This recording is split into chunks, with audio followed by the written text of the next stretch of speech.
అంజరావు గారు, America Israel attack తో Iran తన సుప్రీం లీడర్ ను కోల్పోయింది. సరైన ధీటైన సమాధానం చెబుతాము అని చెప్పి ఐఆర్జీసీ రెవెంజ్ తీర్చుకుంటామని కూడా ఇప్పటికే ప్రకటించిన పరిస్థితి. ఖమైనీ గతంలోనే హెచ్చరించారు అమెరికాను, ఖచ్చితంగా ఒకవేళ మీరు ఇరాన్ పై అటాక్ చేస్తే అది రీజనల్ వార్ గా మారుతుంది అని చెప్పేసి.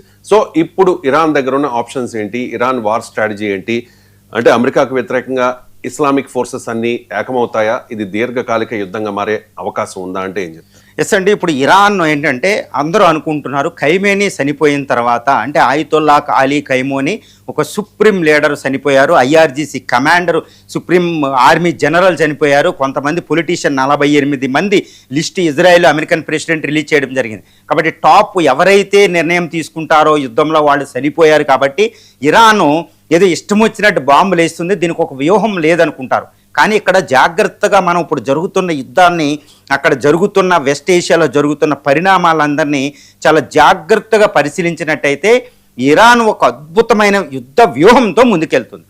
కోర్స్ ఇప్పుడు ఇరాన్ చేసే యుద్ధ వ్యూహం అమెరికా ఇజ్రాయెల్ యుద్ధ వ్యూహం ముందు పనిచేయకపోవచ్చు, వాళ్ళ బలాల ముందు పనిచేయకపోవచ్చు. ఇప్పుడు ఇజ్రాయెల్ అమెరికాతో బలంతో పోలిస్తే ఇరాన్ దగ్గర ఉన్న బలం చాలా చాలా తక్కువ అండి. కానీ ఒకటి గుర్తుపెట్టుకోవాలి, యుద్ధం అనేది ఎప్పుడూ కూడా బలాల మీద ఆధారపడదు, వ్యూహం మీద ఆధారపడుతుంది. రామాయణంలో రాముడు ఎక్కడి నుంచో వెళ్తాడు, లంకను దాటేది, సముద్రం దాటమే కష్టం, సముద్రాన్ని దాటేళ్ళి అక్కడ సుప్రీం పవర్ని కొట్టాలి రావణుడిని. కానీ వ్యూహం ముఖ్యం. మండోదరి చెప్పిద్ది రావణాన్ని ఓవర్ కాన్ఫిడెన్స్ తోటి వెళ్ళకు, రాముడు వ్యూహంతో ఉన్నాడు, ధర్మంతో ఉన్నాడని. కాబట్టి ఈ వ్యూహం ఎవరుంటే వాడు గెలుస్తాడు. తర్వాత మహాభారతంలో మనం చూసుంటాం, 7 ఆక్షాహునులతో 11 ఆక్షాహునులు దుర్యోధను ఓడిస్తాడు. అక్కడ కూడా బలం కాదు ప్రధానం, వ్యూహం ప్రధానమైంది. ఇలా అలెగ్జాండర్ కూడా చాలా తక్కువ సైన్యంతో ప్రపంచాన్ని ఏలేస్తాడు, అది మనం చూసాం, గుర్తుపెట్టుకోవాలి. ఈవెన్ పోరస్ అదే అలెగ్జాండర్ని చాలా తక్కువ సైన్యంతో ఇండియాలో కూడా ఎంటర్ అవ్వకుండా ఆయన పంపుతాడు. తర్వాత మౌర్య నందుల్ని, మౌర్య చంద్రగుప్తుడు చూడండి ఎంతటి వ్యూహంతో ప్రపంచంలోని సూపర్ పవర్ను ఓడించేస్తాడు. మనకు తెలుసు, ఇది చరిత్రలో ఉన్నది. అది అప్పటి నుంచి ఇప్పుడు దాకా చాలా తక్కువ సైన్యంతో అమెరికాను ఓడించి పంపించింది. ఆఫ్ఘనిస్తాన్ 20 సంవత్సరాల యుద్ధం తర్వాత వియత్నాం పంపించింది. అంటే నేను మహాభారత రామాయణాలే కాదండి, ప్రస్తుతం ఆధునిక యుగంలో కూడా చూడండి, బలం ప్రధానం కాదు. ఈ తాలిబాన్ అమెరికాని 20 సంవత్సరాల యుద్ధంలో ఓడించి ఈరోజు తాలిబాన్, ఇప్పుడు ఆఫ్ఘనిస్తాన్లో ఎవరున్నారు పరిపాలనలో, అమెరికా తొత్తు లేదు, తాలిబాన్ ప్రభుత్వం ఉంది. ఇంతకంటే ప్రబల ఉదాహరణ ఇంకోటి ఉండదు. ఇప్పుడు ఇరాన్ బలం చాలా తక్కువే, కానీ ఆఫ్ఘాన్ తాలిబాన్ లాగా, వియత్నాం యుద్ధ వీరులు, రెడ్డ వీరులు లాగా వాళ్ళు కూడా చాలా జాగ్రత్తగా వ్యూహంతో పనిచేశారు అనుకోండి, అమెరికా మీద ఇరాన్ విజయం సాధించే అవకాశాలు ఉంటాయి. మరి ఇరాన్ వ్యూహం చూస్తే ఇరాన్ ఏంటంటే ఆయితొల్లా అలీ ఖైమోని చనిపోయిన తర్వాత అమెరికా ఈ ఇరాన్ లొంగిపోద్ది అనుకున్న ట్రంప్. కానీ ఇది మధ్యలో నికోలస్ వెనుజులా కాదు, ఇది ఇరాన్. ఈ ఇరాన్ ఏంటంటే ఇస్లామిక్ ఫోర్సెస్ స్ట్రెంగ్తన్ అయిపోతుంది. ఇప్పుడు ఇరాన్ వార్ స్ట్రాటజీ చూస్తే 2 విధాలు ఉన్నాయి.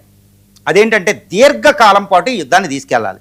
ఎందుకంటే ట్రంప్ ఏంటంటే కొన్ని రోజుల్లో 2-3 రోజుల్లో యుద్ధాన్ని ముగిస్తేనే ట్రంప్ విజయం, లేదా ట్రంప్ ఈ యుద్ధాన్ని గెలిచే ప్రసక్తే లేదు. ఎందుకంటే ఇప్పటికే హర్మూజ్ స్ట్రైట్ని ఇరాన్ క్లోజ్ చేసింది, ఆయిల్ ఆగిపోయింది ప్రపంచ ఆర్థిక వ్యవస్థకి. ఈ ఒత్తిడి అమెరికా మీద ఉంటుంది, ఇరాన్ మీద ఉండదు. ఇరాన్ని ఎవ్వరూ కూడా నిందించలేరు, ఎందుకంటే ఆయితొల్లా అలీ ఖైమోని చనిపోయాడు, అమెరికా ఇజ్రాయెల్ కలిసి అటాక్ చేసి మేము ఆత్మరక్షణ చేసుకుంటామంటది. కానీ ఖైమోనిని చంపేయడం వల్ల ఈ ట్రంప్ మీద ఉంది, నువ్వు అనవసరంగా యుద్ధాన్ని ఎక్కువ చేసావు, నెగోషియేషన్ తీసుకెళ్లేదని ఇండియా, చైనా, దక్షిణ కొరియా, జపాన్, యూరోపియన్ నేషన్స్ కూడా ట్రంప్ మీద ఒత్తిడి తీసుకొస్తున్నాయి. ఎందుకంటే పెట్రోల్ డీజిల్ పెరిగిపోయినా ఆర్థిక వ్యవస్థ కొలాప్స్ అయిపోతే IMF అన్నీ కూడా ట్రంప్నే అడిగితే. ట్రంప్ ప్రపంచ సూపర్ పవర్ కంటే దానికి రెస్పాన్సిబిలిటీ ఉంది ఆర్థిక వ్యవస్థను ప్రొటెక్ట్ చేయడం. కాబట్టి ట్రంప్ మీద ఒత్తిడి 2-3 రోజుల్లో యుద్ధాన్ని పొగిడించాలి. కానీ ఇరాన్ ఏం చేస్తుందంటే యుద్ధాన్ని దీర్ఘకాలం పొగిడిస్తుంది, 2-3 నెలల పాటు పొడిగిస్తుంది. హర్మూజ్ స్ట్రైట్ని క్లోజ్ చేసింది, అక్కడ ఉన్న ల్యాండ్ మైన్లు తీయాలంటే అమెరికాకి 2 నెలల సమయం పడుతుంది. అది కూడా ఇరాన్ ప్రతిస్పందించకపోతే, ఇరాన్ ఓడిపోయిన తర్వాత 2 నెలలు. కాబట్టి ఆర్థిక వ్యవస్థ ఆగిపోయింది. కాబట్టి ట్రంప్ మీద చాలా ఒత్తిడి ఉంటుంది, అమెరికా ఆర్థిక వ్యవస్థ కూడా ఉంటుంది. అక్కడ అమెరికాకి చాలా ప్రమాదం, గెలిచినా ఓడినట్టే.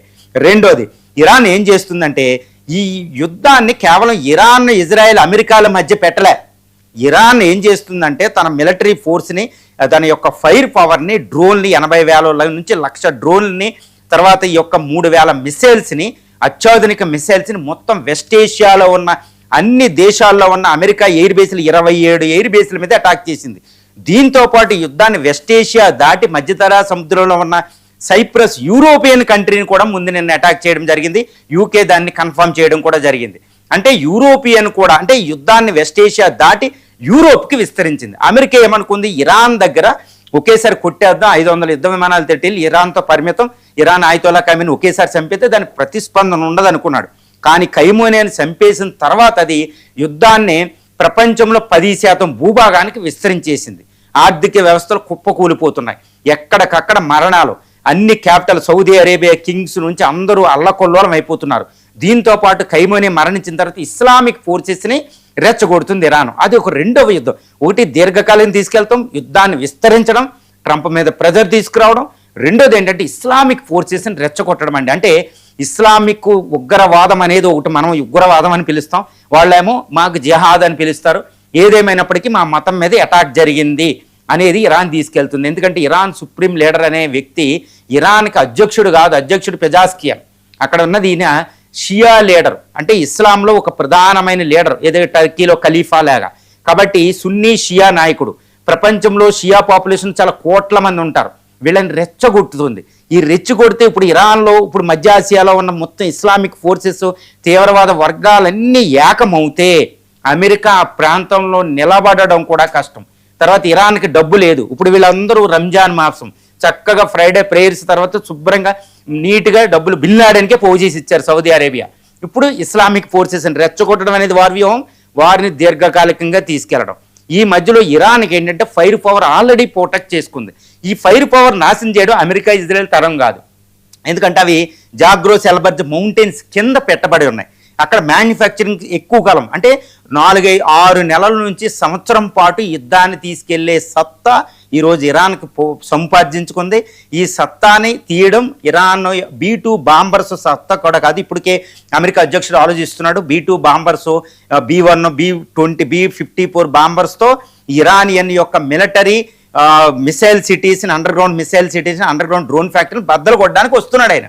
కానీ ఈ మోగ్ బాంబులు కూడా అది సాధ్యం కాదు. ఎందుకంటే ఎల్బర్జ్ తర్వాత జాగ్రోస్ మౌంటైన్స్ కింద వందలాది మీటర్ల లోపల వాళ్ళు ఆ ఫ్యాక్టరీలు నిర్మించడం జరిగింది. వాటిని శాటిలైట్లు కూడా కనిపెట్టలేవు.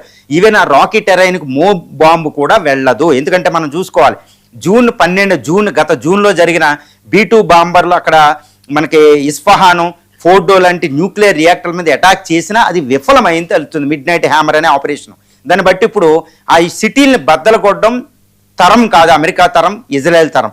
కాబట్టి ఇరాన్ 1 సంవత్సరం దాకా మినిమం యుద్ధం చేసే సంపాదించుకునే సత్తా డెవలప్ చేసి ఉంది. కాబట్టి ఈ పర్షియన్ గల్ఫ్ తర్వాత హౌతీస్ ఇక్కడ సూయజ్ కెనాల్ని బంద్ చేస్తారు. కాబట్టి ప్రెజర్ అంతా అమెరికా.